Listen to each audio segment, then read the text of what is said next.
اعوذ باللہ من الشیطان اللعین الرجیم بسم اللہ الرحمن الرحیم الحمد للہ رب العالمین والصلاة والسلام علی اشرف الانبیاء والمرسلین وعلی آلہ الطیبین الطاہرین المعصومین ولعنۃ اللہ علی اعدائهم اجمعین.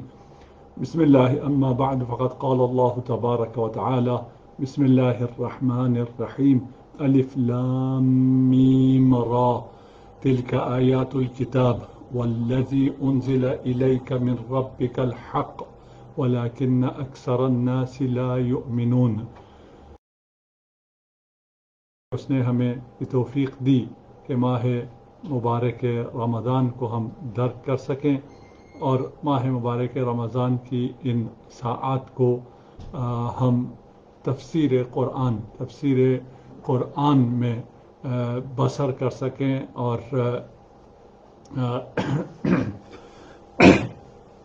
پہلے ہماری یہ تفسیر کے دروس جو ہیں وہ ویکلی ہوا کرتے تھے. رمضان سے ہم انشاءاللہ ڈیلی یہ تفسیر کریں گے. اور اس دفعہ کیونکہ یہ اب فیس بک پر لائیو کر رہے ہیں اور تقریباً مجھے تھوڑا سا اسسٹ کیا ہے ابھی علی عارف نے، وہ چلے گئے، تو میں اس لائیو میں اگر کوئی مسائل آتے ہیں تو آپ مجھے بتائیے گا. انشاءاللہ ابھی تک میرا خیال ہے اسموتھ چل رہا ہے. ہم کوشش کریں گے 3 سورہ اس ماہ مبارک میں کمپلیٹ کر سکیں. ہم شروع کر رہے ہیں سورہ رعد سے، پھر سورہ ابراہیم ہے، پھر سورہ حجر ہے. میں دوبارہ معذرت خواہ ہوں ٹیکنیکل ایشوز کی وجہ سے. دل کا آیات الکتاب ہم عرض کر رہے تھے کہ آیات کتاب جو ہے، کتاب قرآن بھی ہو سکتی ہے، بک آف لیجسلیشن جو قرآن ہے وہ بھی ہو سکتی ہے، اور آیت سے مراد، بک سے مراد وہ آپ کے کائنات یعنی بک آف کریشن بھی ہو سکتی ہے. یہاں پر ان دونوں کو ایک ساتھ بھی مراد لیا جا سکتا ہے، اس لیے کہ قرآن کتاب آیات ہے، اور وہ کائنات میں جو آیات ہیں، جیسے ابھی آنے والے آیات میں یہ ہوگا کہ قرآنی آیات آپ کو کائنات میں موجود آیات کی طرف رہنمائی کرتی ہیں اور کائنات میں موجود آیات کی طرف متوجہ کر کے آپ کو خدا شناس بنا دیتی ہیں. بس یہ یاد رکھیے گا کہ قرآن بک آف سائنس نہیں ہے، قرآن بک آف سائنس ہے. سائنس خدا کی نشانیوں کی کتاب ہے، اور یہاں سے پھر ہم اللہ کی وحدانیت، اللہ کی وجود، اللہ کی خالقیت، اللہ کی کے معبود ہونے کی جو آیات ہیں قرآن میں بھی اور کائنات میں بھی، اس کا ہم ملاحظہ کریں گے. یہ سورہ مکی ہے، اور مکی سورہ ہونے کے اعتبار سے یہ مخاطبین سے، اس کے مخاطب جو ہیں وہ مشرکین ہیں. یہ مشرکین سے اس سورہ کا خطاب ہے، اور اس وقت مشرکین سے جب خطاب ہوتا تھا وہاں پر توحید اور معاد اور رسالت یہ اہم ٹاپک ہوا کرتے تھے. اس سورہ میں بھی اسی کی طرف توجہ دلائی جا رہی ہے. والذی انزل الیک، اور رسول خدا کی رسالت کی حقانیت کے اس بات سے سورہ کا افتتاح ہو رہا ہے کہ اللہ کی نشانیاں ہیں، اور جو تمہاری طرف رسول بھیجا گیا ہے وہ حق ہے، اور اس کی حقانیت پر دلیل اس کتاب کا مضمون ہے، اس کے آیات ہیں. اور سورہ رعد کا انتخاب بھی ہم نے اس لیے کیا کہ ہم سورہ رعد کو پڑھیں گے تو سورہ رعد پڑھنے کے بعد آج کا انسان تو یقیناً قسم کھا سکتا ہے کہ یہ کتاب آسمانی کتاب ہے، اللہ کی کتاب ہے، یہ آیات اللہ کی آیات ہیں. آج سے 1400 سال پہلے کا انسان اس قسم کی چیزوں کا تصور بھی نہیں کر سکتا تھا. اس لیے یہ کتاب، یہ سورہ رعد کا انتخاب ہوا. وَلَكِنَّ أَكْثَرَ النَّاسِ لَا يُؤْمِنُونَ. یہ سب کچھ ہے، آیات بھی ہیں، اور جو رسول آیا ہے وہ حق بھی ہے، لیکن اکثر لوگ ایمان نہیں لاتے ہیں. اب ان اکثر کو ہم کیسے ایمان کی طرف متوجہ کریں؟ ہم نے تو پھر صرف ہمارے ذمہ بلاغ مبین ہے، ہم نے صرف بیان کر دینا ہے اور پہنچانا ہے، اور قرآن بھی رسول خدا صلی اللہ علیہ وآلہ وسلم نے بیان کیا ہے. اب آئیے ذرا دوسرے آیت پر، اور اللہ کی نشانیوں کو دیکھیے، اور اللہ کی عظمت کے سامنے سجدہ ریز ہونے کا جی چاہتا ہے، اور سر اس کو سجدے سے اٹھانے کا تصور پیدا نہیں ہوتا اگر عظمت خدا کو ہم درک کر سکیں اور ان آیات کے ذریعے ذریعے ہم خدا کو دیکھ سکیں. نشانی کا مطلب یہ ہوتا ہے نشانی آپ کو پہنچاتی ہے، خدا تک پہنچاتی ہے. سورہ رعد کے ذریعے آپ خدا تک پہنچ جائیں گے. سورہ رعد آپ کو خدا تک پہنچا کر چھوڑے گا.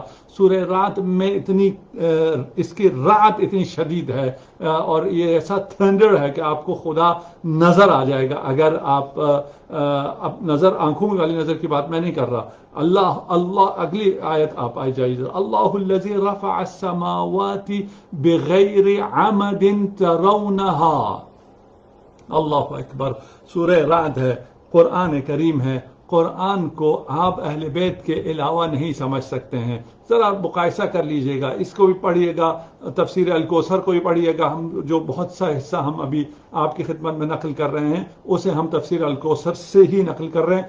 آپ کے لیے یہ آسانی ہے کہ آپ اس کو آن لائن بھی کتاب بھی موجود ہے، ایپس بھی موجود ہیں، وہاں آپ پڑھ سکتے ہیں. تھوڑا سا مقایسہ بھی کیجیے گا، کمپیریٹو اسٹڈی بھی کیجیے گا، باقی تفاسیر بھی پڑھیے گا. آپ کو تھوڑا سا علم ہو کہ کہاں حقیقی علم کہاں ہے اور اس کا کیا مزہ ہے. اللہ الذی رفع السماوات. اللہ وہ ذات ہے جس نے آسمانوں کو رفع السماوات آسمانوں کو اٹھایا بغیر عمد بغیر ستونوں کے ترونہا یعنی تمہیں نظر نہ آنے والے نامرئی ستونوں کے ذریعے اس نے آسمان کو خلق کیا، اٹھایا اور پھر بلند کیا. ثم استوى علی العرش. پھر اپنے عرش پر سلطنت کو استوار کیا. وسخر الشمس والقمر. اور پھر سورج اور چاند کو مسخر کیا. وکل یجری لاجل مسمى. ان میں سے ہر ایک مقررہ مدت کے لیے چل رہا ہے. یدبر الامر. وہی امور کی تدبیر کرتا ہے. یفصل الآیات. اور وہ آیات کو، نشانیوں کو تفصیل سے بیان کرتا ہے. لعلکم بلقاء ربکم توقنون. شاید تم اپنے رب کی ملاقات کا یقین حاصل کر لو. انتہائی اہم آیت ہے، اسے ذرا وقت دے کر سنیے گا، اس پر غور کیجیے گا. اور اس آیت شریفہ نے اگر اس نے بھی ہماری آنکھیں نہ کھولی تو پھر مشکل ہے ہماری آنکھیں کھلے. ماہ مبارک رمضان ہے، خدا سے توسل کرتے ہیں، تمسک کرتے ہیں، اہل بیت سے شفیع بناتے ہیں قرآن ناطق کو کہ ہم اس قرآن کو سمجھ سکیں، قرآن کا نور ہمارے دلوں میں اتر سکے. رمضان بہار قرآن میں ہمارے دلوں پر بھی بہار اور نورانیت آ جائے، ہمارے دل بھی خاشع ہو جائیں، ہمارے دل آیات الہی کو درک کر سکیں، آیات الہی کو دیکھ سکیں، اس عظیم معجزہ قرآن کو سمجھ سکیں. اللہ الذی رفع السماوات.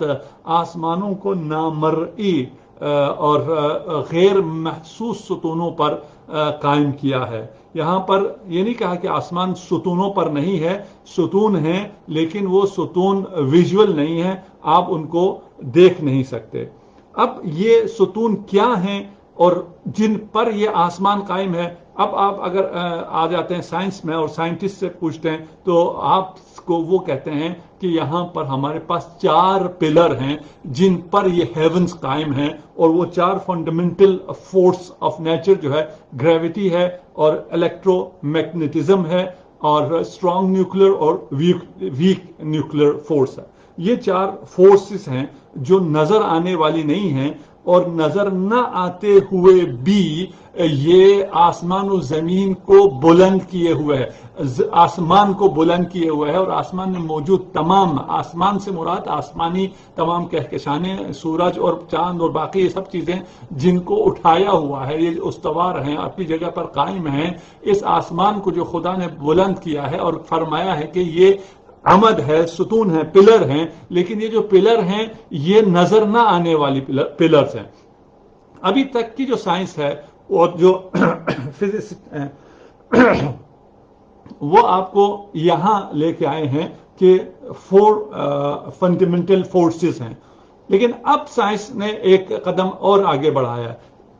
قرآن میں یہ چیزیں نہیں ہیں، ان مفروضوں کی بنیاد پر ہم نہیں کہہ رہے کہ یہ ہی وہ ستون ہیں. ہم کہہ رہے ہیں ابھی تک کی سائنس کے پاس یہ 4 پلر ہیں اور اب جب میں سائنٹسٹ کو پڑھ رہا تھا اور کتابوں کو دیکھ رہا تھا، وہاں بھی انہوں نے پلر کی تعبیر کو اختیار کیا ہے کہ یہ فورسز پلر ہیں ہیونز کو اٹھانے کے لیے. یا اللہ اکبر، انہوں نے قرآن دیکھ کے یہ تعبیر اختیار نہیں کی ہے. اور اس تعبیر میں کتنی لطافت ہے کہ ان آسمانوں کو، ہیونز کو پلرز پر استوار کیا ہے، لیکن وہ پلر نامرئی ہیں، دکھائی نہیں دیتے ہیں.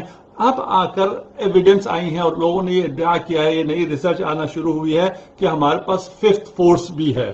اور اگر وہ ففتھ فورس ڈسکور ہو جاتی ہے، اس کے بعد پھر جو آپ کے لیے ایک عجیب اور دلچسپ مرحلہ ہے آیات الہی کا، اس طرف بھی میں آپ کو لے کے چلتا ہوں. اگر یہ ففتھ فورس ڈسکور ہو جاتی ہے تو آپ کا جو ڈارک میٹر کی مسٹری تھی وہ بھی سالو ہو جاتی ہے. آسمان بلند ہے نامرئی ان ویژول پلرز پر. وہ پلرز جن پر آسمان ہے، وہ پلر آج کی سائنس کہتی ہے کہ وہ 4 ہیں، اور ان 4 میں ہم نے کہا نیوکلیر ہے اور گریوٹی ہے اور مائکرو میگنیٹک فورسز ہیں. ان 4 فورسز پر یہ کائنات ابھی تک کی جو فزسٹ ہے ان کے بقول یہ قائم تھی. اب اگر 5ویں فورس بھی ڈسکور ہو جاتی ہے اور وہ اس مسٹری کو، ڈارک میٹر کی مسٹری کو سالو کر لیتی ہے، تو پھر یہ یونیورس، اس یونیورس کو جس کو ہم دیکھ رہے ہیں اور اس کی عظمت اور اس کی انتہا کو ہم درک بھی نہیں کر سکتے ہیں، اس میں یہ جو میٹر جسے ہم دیکھ سکتے ہیں، ویژول میٹر جو ہمارے پاس موجود ہے، وہ صرف 5% ہے. صرف 5% اس یونیورس کا ویژول میٹر ہے. اور لوگ مٹیریلسٹ ہو گئے ہیں اور کہتے ہیں جو نظر نہیں آتا ہے، انسین ہے، اسے ہم نہیں مانتے ہیں. یہ کتنی مضحکہ خیز بات ہو گئی ہے. یہ ابھی انٹلیکچولی جوک رہ گیا ہے کہ کوئی خدا کا یہ کہہ کے انکار کرے کہ خدا نظر نہیں آتا ہے. اس کائنات میں نظر آنے والا میٹر اونلی 5% ہے. اس کے بعد 25% جو ہے وہ ڈارک میٹر ہے، اور پھر 70% جو ہے وہ ڈارک انرجی ہے. اب اگر اس کو آپ سمجھ سکیں کہ یہ جو خدا نے بغیر پلر کے آسمان کو بلند کیا ہے، اور اس آسمان میں 5% وہ ہے جو ویژول میٹر ہے، اور لوگ میٹیریلسٹ ہو گئے ہیں، اس کائنات میں میٹر ہے ہی نہیں، یعنی جو ویژول میٹر ہے. اس کے بعد جو ڈارک انرجی ہے، یہ ڈارک میٹر ہے، اس کو کیوں تسلیم کرتے ہیں؟ اب جب سائنٹسٹ سے کہا جائے کہ آپ جو یہ ویزیبل نہ ہونے کے باوجود ان ویزیبل یونیورس کو، اور 95% of universe is in visible, اور اس ان ویزیبل کو آپ نہ ڈیٹیکٹ کر سکتے ہیں، آپ کے جو آج کل کے جتنے ٹولز ہیں اس کے ذریعے یہ ڈیٹیکٹ بھی نہیں ہو سکتا ہے، یہ آنکھوں سے نظر بھی نہیں آ سکتا ہے. اس کے باوجود آپ کہتے ہیں یہ ہے اور اس پہ آپ کا ایمان ہے. ہم کہتے ہیں کہ یہ کیوں ہے؟ وہ کہتے ہیں اس لیے ہے کہ اس کا ایفیکٹ ہم دیکھ رہے ہیں. یہ جو آسمان قائم ہے اور یہ جو نامرئی پلر ہیں، یہ پلر، اس کی جو طاقت ہے یہ گریویٹی سے نہیں ہو سکتی ہے، یہ باقی جو نیوکلیر ویک اور اسٹرانگ نیوکلیر فورسز سے نہیں ہو سکتی ہے. پھر اس کے لیے کچھ اور چاہیے. وہ کچھ اور کیا ہے؟ جس نے یہ اٹھائے رکھا ہوا اس پورے کائنات کو. اس پورے کائنات کو اٹھانے کے لیے جو طاقت چاہیے وہ ان فورسز میں نہیں ہے. اس لیے یہ کائنات جو بلند ہے، یہ ایفیکٹ ہے. اس ایفیکٹ کے لیے پھر پیچھے کوئی انرجی ہے جسے ہم ڈارک انرجی کہتے ہیں، ڈارک میٹر کہتے ہیں. اس کو تسلیم کرتے ہیں، جو کہ نظر بھی نہیں آتی، ڈیٹیکٹ بھی نہیں ہوتی، آپ کے لیب میں بھی نہیں آتی. کیوں تسلیم کرتے ہیں آپ؟ اس لیے تسلیم کرتے ہیں کہ اس کا ایفیکٹ تو موجود ہے، اس کا ایفیکٹ بھی ویژول نہیں ہے. مزے کی بات یہ ہے، جس کو آپ تسلیم کر رہے ہیں اور اس دنیا کا 95% حصہ دے رہے ہیں اس کائنات کا، وہ ڈیٹیکٹ بھی نہیں ہو سکتی، نظر بھی نہیں آ سکتی، لیکن کیونکہ اس کا ایفیکٹ ہے اس لیے آپ اس کو تسلیم کر رہے ہیں، اس کے ایگزسٹنس کو مان رہے ہیں اور اسے اتنا بڑا حصہ اپنی کائنات کا دے رہے ہیں. اور وہ خدا جس کا ایفیکٹ آپ کو نظر آتا ہے، آپ کو ہر طرف نظر آتا ہے، یہ ڈارک میٹر ہو، ڈارک انرجی ہو، بلیک ہول ہو، گلیکسیز ہوں، چاند ہو، زمین ہو، یہ تمام خدا کے مظاہر میں سے ہیں، خدا کی آیات میں سے ہیں. اور خدا ان آیات کو سمجھانے کی آپ کو کوشش کر رہا ہے، لیکن ہم یہاں آ کر سمجھنے کی کوشش نہیں کرتے، یہاں ہم سمجھنے کے قابل نہیں رہتے ہیں۔ یہ ہم پہلے بات کر چکے ہیں کہ ان تمام چیزوں کو دیکھنے کے باوجود انسان کیوں نہیں سمجھتا؟ اس لیے کہ وہ اس لائق نہیں ہوتا ہے کہ اس خالق کا اعتراف کرے، اس کی توحید کا اعتراف کرے۔ وہ اپنے آپ کو بندگی کے قابل نہیں سمجھتا ہے، اس لیے خالق کا انکار کرتا ہے۔ نہیں کہ کون ایسا اندھا ہو سکتا ہے جو اتنی بڑی آیات اللہ کی کائنات دیکھے اور اس اللہ کو انکار کر دے، اتنا بڑا ایفیکٹ دیکھے اور اس کاز کا انکار کر دے، یہ ممکن ہی نہیں ہے۔ ثم استوى علی العرش، ہم کوشش ہماری ہے، آپ لوگ انشاءاللہ ساتھ دیں گے کہ ہم تقریباً 10 آیات روزانہ کریں، لیکن آج 10 آیات شاید نہ ہو سکے۔ ہم انشاءاللہ آپ آج کیونکہ ابتدا ہے، بعد میں ہم کوشش کریں گے کہ 10 آیات تک ہم اس کو لے کے جا سکیں۔ ثم استوى علی العرش، یہ آیت یہاں آ کر ایک دفعہ مجھے آپ کی توجہ اور چاہیے، وہ ادھر آپ کی الگ توجہ چاہیے تھی، اور میرے بیان کے نقص پر نہ جائیے گا، خود ذرا سوچئے گا۔ خدا نے آپ کو اتنی شاہکار عقل دے رکھی ہے، اتنا عرفان آپ کو دیا ہوا ہے، اتنی بڑی بصیرت آپ کو دی ہوئی ہے، کسی اور پر ڈیپینڈ نہ کریں، خود سوچیں، خود پڑھیں، خود ملاحظہ کریں، خود آیات قرآن کو بھی پڑھیں، اس کائنات کو بھی پڑھیں، اور پھر خالق کے سامنے سجدہ بریز ہو جائیں اور اپنا سر اس کے سجدے میں رکھ دیں، جبین خم کر لیں، اس کے ہر بات پر لبیک کہیں، اس کی عبادت میں محو ہو جائیں اور مزے لے کر اس کی عبادت کریں۔ اتنی عظیم ہستی ہے۔ ثم استوى علی العرش، پھر وہ عرش پر جا کر استوار ہو گیا، متمکن ہو گیا۔ اچھا، اس کا کیا مطلب ہے؟ یہاں پر جو باقی مفسرین ہیں ہمارے برادران اہل سنت میں سے، وہ کافی اس میں مشکل میں آ جاتے ہیں۔ یہاں پر یا تو وہ کہتے ہیں کہ جس طرح مثلا میں ابھی اس کرسی پہ بیٹھا ہوا ہوں، یہ عرش ہے، اس عرش پر آ کے خدا بیٹھ جاتا ہے اور اس عرش سے خدا اترتا ہے، وہ چل کے دکھاتے ہیں۔ اور پھر خدا کا اگر ہم اس معنی میں لیں کہ خدا کسی عرش پر آ کے بیٹھ گیا تو اس کا جسم ہونا لازم آتا ہے، یہ کہ اور خدا اس سے منزہ ہے، سبحان ہے اس کی ذات کے، وہ اسے ہم جسم کے ساتھ تعبیر کریں۔ پھر ہم کیا کریں؟ ثم استوى علی العرش کے لیے ہم کس طرح اس کا معنی کریں؟ پھر کچھ جو ہمارے بھائی اسکالرز ہیں وہ کہتے ہیں بھئی یہ باتیں ہماری سمجھ سے باہر کی ہیں، جیسے ادھر آیا ہے ویسے ہم کہیں گے وہ آ کر عرش پر مستقر ہو گیا، متمکن ہو گیا، اور اس کے بعد کی باتوں کو ہم نہیں ذکر کرتے۔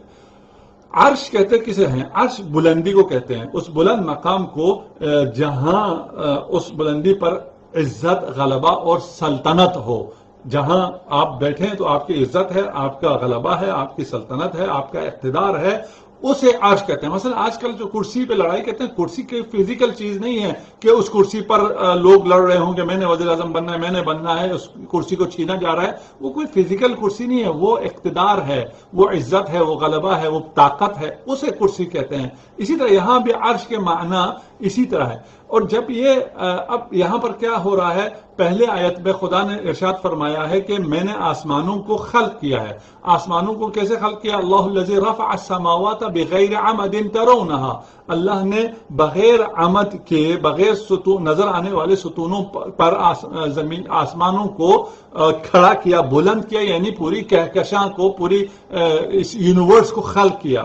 اس پوری یونیورس کو خلق کرنے کے بعد وہ عرش پر متمکن ہو گیا۔ عرش پر متمکن ہونے کا کیا مطلب ہے؟ عرش پر متمکن ہونے کا مطلب یہ ہے کہ جب اللہ کسی چیز کو خلق کرتا ہے تو وہ دو چیزیں ہوتی ہیں، جو تخلیق ہم کرتے ہیں اس میں، اور جو تخلیق خدا کرتا ہے، تخلیق صرف خدا کرتا ہے۔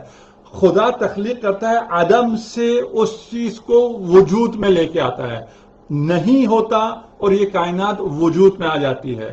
عدم سے آپ کو، مجھے بھی اللہ نے وجود بخشا ہے، ایک۔ دوسرا یہ ہے کہ وہ جو مخلوق ہوتی ہے وہ خلق ہونے کے بعد بھی اللہ ہی کی محتاج ہوتی ہے، اپنی بقا میں بھی، جیسے اپنے حدوث میں خدا کی محتاج ہے، اسی طرح اپنے بقا میں بھی خدا کی محتاج ہوتی ہے۔ ہم وجود سے وجود دیتے ہیں، یعنی ہم اب شیپ چینج کرتے ہیں تو ہم کہتے ہیں ہم نے گاڑی بنا لی، ہم نے ایروپلین بنا لیا، چیزوں کو جوڑ لیتے ہیں. اس کے بعد جو چیز بن جاتی ہے، یہ کمپیوٹر بن گیا، یہ کیمرہ بن گیا، یہ اسٹینڈ بن گیا، جو چیزیں بن گئی اس کو بنانے والے کی پھر وہ محتاج نہیں ہوتی ہے. بنانے والا مر جاتا ہے اور وہ بلڈنگیں باقی رہتی ہیں. اللہ کا اس کائنات کی تخلیق کے بعد کائنات کو خلق کیا، اللہ نے خلق کیا. اس کو خلق کرنے کے بعد خود یہ ساری کائنات بقا میں بھی اللہ ہی کی محتاج ہے، اور اللہ عالم خلق اور عالم امر دونوں میں وہ خود ہے، اور اس نے اس عالم کو خلق کرنے کے بعد وہ خود اس عالم کی تدبیر کر رہا ہے. اگر آپ عرش پر مستقر ہو گئے ہیں، اس کا مطلب یہ ہے کہ آپ اس عالم کی تدبیر بھی خود کر رہے ہیں، اور اس کائنات پر آپ خدا حاکم ہے اور خدا مسلط ہے، اور اس کی کن فکانی سے خلق بھی ہو رہا ہے اور اسی کی بقا و تدبیر سے امور چل بھی رہے ہیں. اگر میں سمجھا پایا ہوں. ثم استوى علی العرش یدبر الامر، سورہ یونس میں آیت نمبر 3 میں اس نے وہ عرش پر مستوی ہو گیا، متمکن ہو گیا، عرش پر اقتدار قائم کیا، اور پھر امر کو تدبیر کیا، تدبیر کرنا شروع کیا، چلانا شروع کیا. آسمان کو خلق بلند کیا کہ مطلب کائنات کو خلق کیا، اور پھر اس کائنات کی تدبیر بھی خود کرنا شروع کی، یعنی عرش پر مستقر ہو گیا. اسی آیت میں ہم آگے چل کے پڑھیں گے ثم استوى على العرش وسخر الشمس والقمر كل يجري لاجل مسمى. اسی آیت میں آگے کا حصہ ہے کہ وہ ثم استوى على العرش، عرش پر مستوی ہونے کے بعد کیا کیا؟ مسخر کیا شمس و قمر کو. اور پھر یہ شمس و قمر ابھی اس پہ گفتگو کرتے ہیں کہ یہ ایک مدت کے لیے چل رہے ہیں. الرحمن علی العرش استوى له ما في السماوات وما في الارض وما بينهما، کہ رحمان عرش پر متمکن ہو گیا، اقتدار اس نے قائم کیا. اس اقتدار کے قیام کا لازمہ کیا ہے کہ آسمان و زمین کی ملکیت اسی کی ہے. اگر ہم یہ بات سمجھا چکے ہیں، سمجھا سکے ہیں، تو پھر آپ کے لیے یہ بات حل ہو جاتی ہے. اور باقی جو لوگ اگر آپ سے کہتے ہیں ان کا معنی نہیں کیا جا سکتا یا اس کا سطحی معنی کریں، اس طرف نہ جائیے. انتہائی دقیق ہے. کاش ہمارے پاس وقت ہوتا اور ہم ان چیزوں کو کھول کے بیان کر سکتے. ان میں سے ہر آیت کا ہر حصہ ایک گھنٹہ گفتگو کا وہ ہے، لیکن آج کل لوگوں کے پاس وقت نہیں ہے اور ممکن بھی نہیں ہے ہر کسی کے لیے اتنا ڈیپتھ میں جانا. بہرحال ہم میرا خیال ہے اتنا بھی اگر ہم اس پہ کام کریں، اسے سوچیں، شبہائے قدر میں، شبہائے ماہ مبارک رمضان میں تلاوت قرآن، زیادہ سے زیادہ تلاوت قرآن، اور وہ بھی تفکر کے ساتھ، تدبر کے ساتھ، سوچنے اور تحقیق کے ساتھ اس کو سمجھیے، تفسیر کو پڑھیے. اور اگر ضرورت محسوس ہو، آپ کے یہ ریکارڈنگ بھی ہمارے پیج پر باقی رہتی ہے، اس کو دوبارہ سنیے. کل یجری لاجل مسمى، سورج اور چاند کو مسخر کیا، دیگر اجرام فلکی کو مسخر کیا اور سب کو جریان دیا. اور خود یہ پھر لمبی داستان ہے. اگر تاریخ علم کو آپ دیکھتے ہیں تو اس زمانے میں یہ کہہ سکنا اور اس کے بعد کیا کیا دور گزرا ہے، ان سب چیزوں میں ابھی نہیں جا رہا. لیکن بہت واضح آج کل یہ بات سب کے لیے واضح ہے سائنس کی ترقی کے نتیجے میں کہ یہ تمام جو پلانٹس ہیں اور سٹارز ہیں اور جو کچھ بھی دنیا میں کائنات میں موجود ہیں، کوئی بھی ساکن نہیں ہے، سب حرکت میں ہے. اور اس حرکت کی ابتدا خدا سے ہے. خدا نے انہیں بلند کیا اور حرکت دیا، اور یہ حرکت قائم ہے، اور اس حرکت کا قیام بھی خدا سے ہے، اور وہی اس کو تدبیر کر رہا ہے. یدبر الامر، اور اس محدود کائنات کو وہ لامحدود ذات اس طرح چلا رہی ہے کہ جس سے ہر شخص اگر اس پہ غور کرے تو یہ بات یہ گواہی دینے پہ مجبور ہو جاتا ہے کہ اس کائنات کا مدبر ایک باشعور اور ارادہ صاحب ارادہ ذات ہے جو کہ خدا ہے. یفصل الآیات، تدبیر کائنات کی نشانیوں کو اس طرح واضح کیا کہ اس میں کوئی ابہام نہ رہ جائے. اور چشم بینا رکھنے والوں کے لیے اس کائنات کی طرف اگر نگاہ کریں، خدا کی عظمت کو اگر نگاہ کریں تو پھر اس میں کوئی ایسی چیز باقی نہیں رہتی ہے. ہم کوشچن بھی لے رہے ہیں یا کیا کر رہے ہیں؟ ہاں آ رہے ہیں. نہیں پھر میں آخر میں لوں گا جی، جو میرے پاس کوشچن آ رہے ہیں اس میں وہ میں پھر آخر میں کوشچن لوں گا، اور اگر آپ یا انگلش میں لکھیں یا اردو میں لکھیں، یہ رومن میں پڑھنے میں تھوڑی سی مجھے کبھی کبھار دقت ہو جاتی ہے بعض چیزیں، تو یا اردو لکھیں یا انگلش لکھیں، ہم ادھر سوال لیں گے، یا علی عارف ہمیں آخر میں جو سوال بن رہے ہیں کیونکہ ہو سکتا ہے کچھ اوپر نکل جائیں وہ ہمیں دے دیں تو ہم اس کو دیکھ لیں گے۔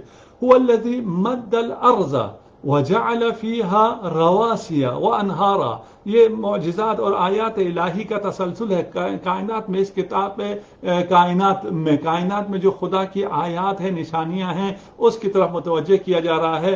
وہی ہے جس نے زمین کو پھیلایا، مد الارض، زمین کو پھیلایا، وجعل فيها رواسي، اور اس میں پہاڑوں کو قرار دیا، وانہارا، اور پہاڑوں سے نہروں کو، دریاؤں کو بہایا، ومن كل الثمرات جعل فيها زوجين اثنين، اور ہر طرح کے پھلوں کے دو جوڑے بنائے، یغشی اللیل النہار، وہی رات سے دن کو ڈھانپ دیتا ہے، ان فی ذلک لآیات لقوم یتفکرون۔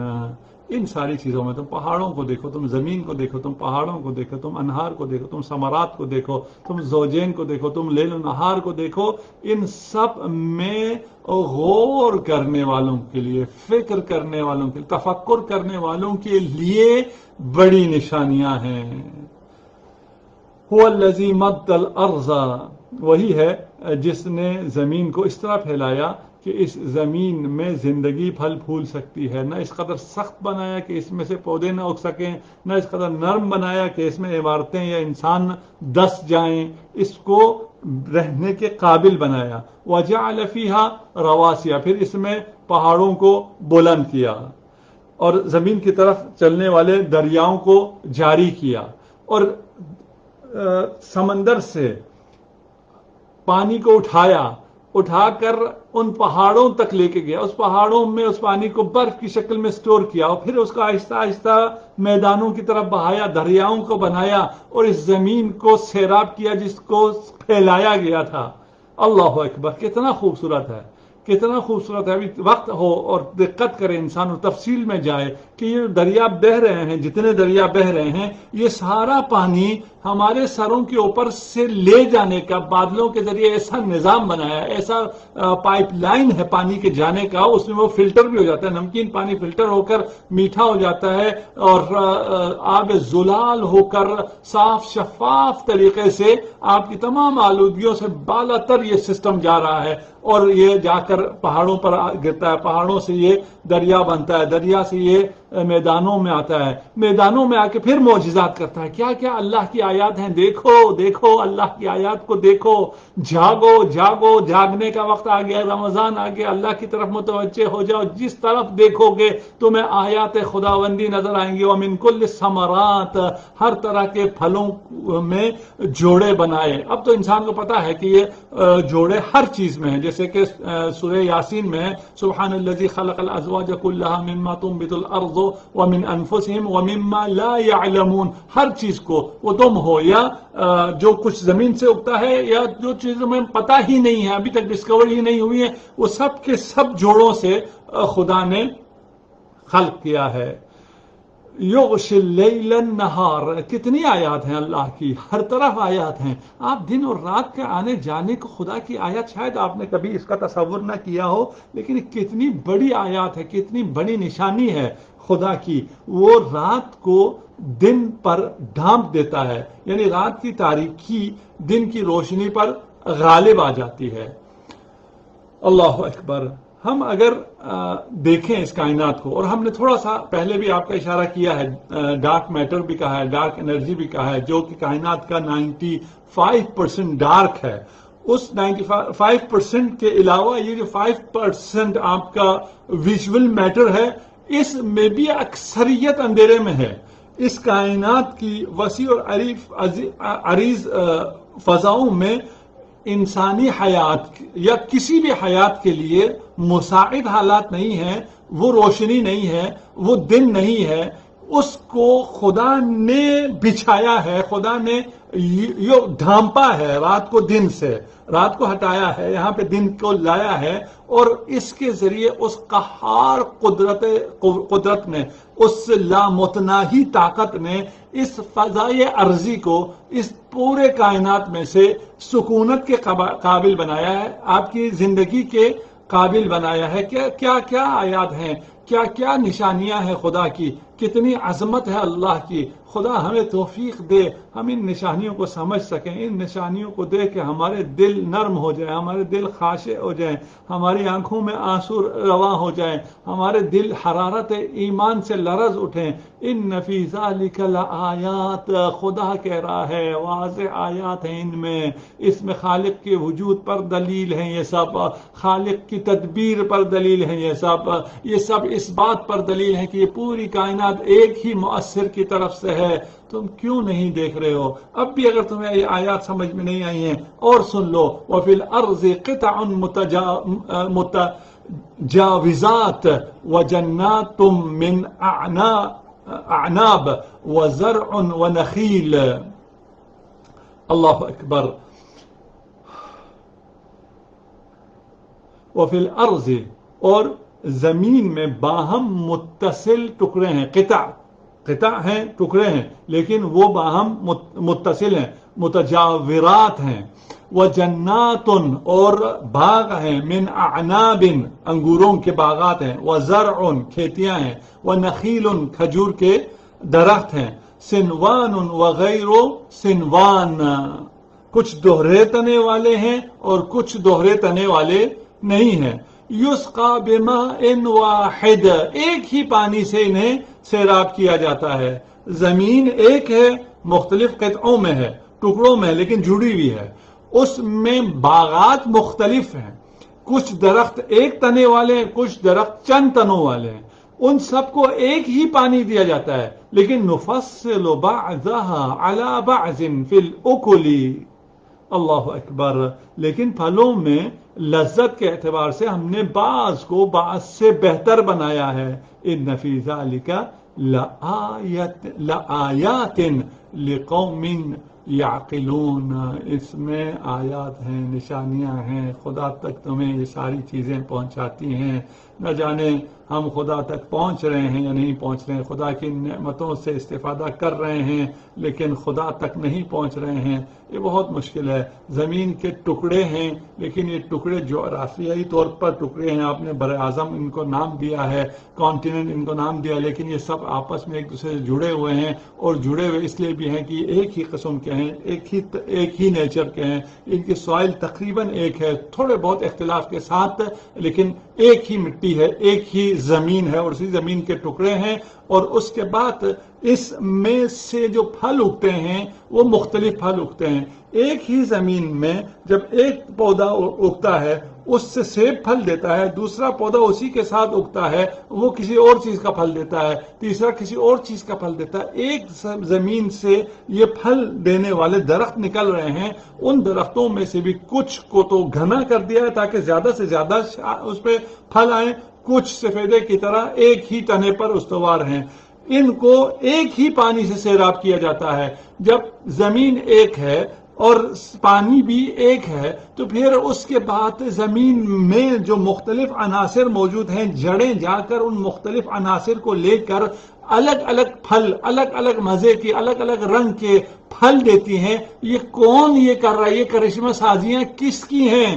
اس کرشمے کو، اس معجزے کو روز دیکھتے ہو، کھاتے ہو، لیکن سوچتے اگر نہیں ہو تو بہائم کی طرح ہو، چوپاؤں کی طرح ہو، جو گھاس کھاتی تو ہیں لیکن سوچتی کچھ نہیں ہے، صرف ان کا ڈائجسٹو سسٹم، اس کا پیٹ، اس کا سٹمک بھر رہا ہوتا ہے۔ یہ انسان تو ایسا نہیں ہے، جب اسے ہر پھل سے مختلف لذت آئے، ہر پھل میں مختلف رنگ نظر آئے، اسے سوچنا تو چاہیے۔ پانی بھی ایک تھا، مٹی بھی ایک تھی، یہ مختلف اس میں ذائقہ اور رنگ اور خاصیت کہاں سے آ گئی؟ یہ کس نے اس میں ان خاصیتوں کو رکھا ہے؟ وَنُفَصِّلُ بَعْضَهَا عَلَى بَعْضٍ، زمین اور پانی کے ایک ہونے کے باوجود ہم نے شکل میں، مقدار میں، خوشبو میں، شیرینی میں، ترشی میں، لذت میں ایک دوسرے سے مختلف ہم نے کیا۔ یہ ہمارے قادر مطلق ہونے کی دلیل ہے، یہ ہمارے مدبر ہونے کی دلیل ہے۔ لیکن تم اگر تعقل سے کام لو تو تمہیں جا کے یہ چیزیں سمجھ میں آئیں گی. وَإِن تَعْجَبْ فَعَجَبٌ قَوْلُهُمْ، اگر آپ کو تعجب ہوتا ہے، وَإِن تَعْجَبْ فَعَجَبٌ قَوْلُهُمْ، تو پھر ان کفار کی بات بہت زیادہ عجیب ہے.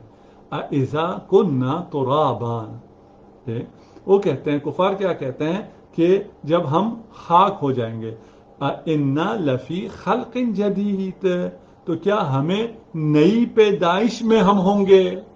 اولئک الذین کفروا بربہم، یہ وہ ہیں جنہوں نے رب کی تکفیر کی ہے، منکر ہوئے ہیں.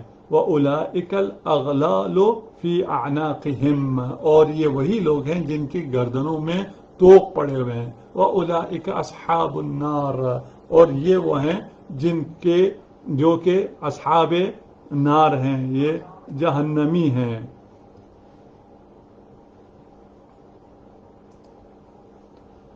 ہم فیہا خالدون، کتنے بیچارے ہیں یہ، کیونکہ یہ ہمیشہ ہمیشہ کے لیے جہنم میں رہیں گے. یہ آیت اب تمام آیات کو دکھانے کے بعد، آپ کو متوجہ کرنے کے بعد، ان آیات کو دیکھنے کے بعد آپ کو تو موحد ہونا چاہیے تھا، آپ کو تو مان جانا چاہیے تھا کہ ہاں معاد ہے. لیکن پھر بھی جو معاد کو نہیں مان رہے، ان کے لیے خدا ارشاد فرما رہے کتنے عجیب لوگ ہیں، کتنے نامعقول لوگ ہیں. ان میں کوئی عقل نہیں ہے، ریزننگ نہیں ہے، ریشنلٹی کیوں نہیں ہے ان میں؟ یہ کیوں اس بات پر تعجب کر رہے ہیں؟ یہ کہہ رہے ہیں کہ یہ بہت عجیب ہے کہ ہم مٹی ہو جائیں گے تو ہمیں پھر اٹھایا جائے گا.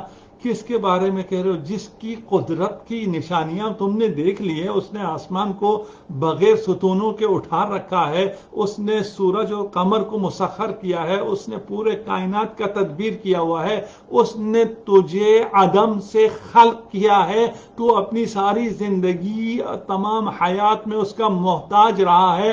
اس کے بعد اب اگر تو مر کر خاک ہو جائے گا تو اس خاک میں سے تجھے اٹھا کر زندہ کرنا یہ کوئی مشکل کام ہے؟ یہ کوئی تعجب کی بات ہے؟ تعجب کی بات تو یہ ہے کہ اللہ کی ان عظیم قدرت اور نشانیوں کو دیکھنے کے بعد تیرے ذہن میں یہ سوال پیدا ہو کہ خدا یہ دوبارہ کر پائے گا؟ استغفر اللہ، استغفر اللہ. نہیں، میں اس طرح بیان نہیں کر پا رہا ہوں، میں اس طرح جو میں اپنی فیلنگ ہے وہ میں منتقل نہیں کر پا رہا ہوں. آپ کے ایمان پر میں تکیہ کرتا ہوں. پڑھیے گا، اس کو خود سے پڑھیے گا دوبارہ سے. میں التماس کر رہا ہوں کہ خود سے دوبارہ پڑھیے گا. یہ آپ کو ان منزلوں تک پہنچا دے گا جس کو الفاظ میں بیان نہیں کیا جا سکتا. ایمان کے ان منازل تک پہنچا دیں گی یہ آیات جس کو میں بیان نہیں کر سکتا کہ وہ کون سی منازل ہے. انسان کے دل میں کیسا یقین آ جاتا ہے. اللہ کی نشانیوں کو آپ اپنی آنکھوں سے بالکل سامنے دیکھ رہے ہیں، اور چھوٹی چھوٹی سمپل چیزوں میں کتنی بڑی نشانیاں تھی. دن رات کے آنے جانے کو ہم نے کبھی نشانی نہیں سمجھی تھی، وہ کتنی عظیم نشانی تھی. کاش میں کھول کے بیان کر سکتا. پڑھیے گا، مطالعہ کیجیے گا اور اس کو دیکھیے گا، سوچیے گا. لیکن بار بار خدا یہی ارشاد فرما رہا ہے کہ اس میں آیات ہیں، لیکن ان کے لیے جو سوچتے ہیں، جو تفکر کرتے ہیں. خدا را تفکر کیجیے گا. اگر ان تعجب فعجب قولہم، انسان مٹی سے پیدا ہوا ہے، عدم سے پیدا ہوا ہے، اس مٹی سے نطفہ ہوا، نطفے سے خون ہوا، خون سے لوتھڑا ہوا، لوتھڑے سے گوشت ہوا، اس سے انسان پیدا ہو گیا. اب جب یہ انسان خاک ہو کر، اس کی ہڈیاں موجود ہیں، اس سے پہلے سے اس نطفے سے اچھی حالت میں اس کو دوبارہ اٹھانا کیا اللہ کے لیے کیا مشکل ہے؟ اولئک الذین کفروا بربہم، یہ خدائے عادل حکیم کا انکار کرتے ہیں. یعنی اگر معاد نہیں ہے، خالق تو یہ مانتے ہیں، مشرکین خدا کو خالق مانتے تھے، لیکن یہ قرآن یہ کہہ رہا ہے کہ اگر خدا کو خالق مانو لیکن معاد کا انکار کر دو تو پھر خدائے حکیم نہیں ہے، خدائے عادل نہیں ہے. یہ عبث ہو گیا.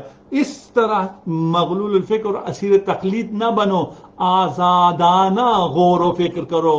تمہیں حریت فکر عنایت کر رہی ہے قرآن، تمہارے سوچ کو آزاد کر رہی ہے، تمہارے تخیل کو پرواز دے رہی ہے کہ دیکھو تو، سوچو تو کہ اگر تم خدا کی معاد کا انکار کر دیتے ہو تو یہ کفر ہے. اولئک الاغلال فی اعناقہم، دنیا میں جہل اور جمود کا طوق ان کی گردنوں کو جھکا دیا ہے، اور آخرت میں یہ آتش جہنم میں ہمیشہ ہمیشہ کے لیے جلیں گے۔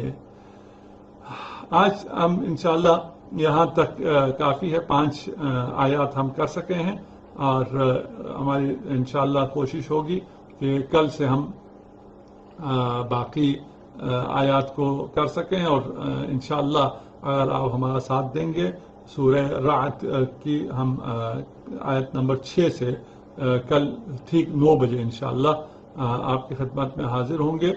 اور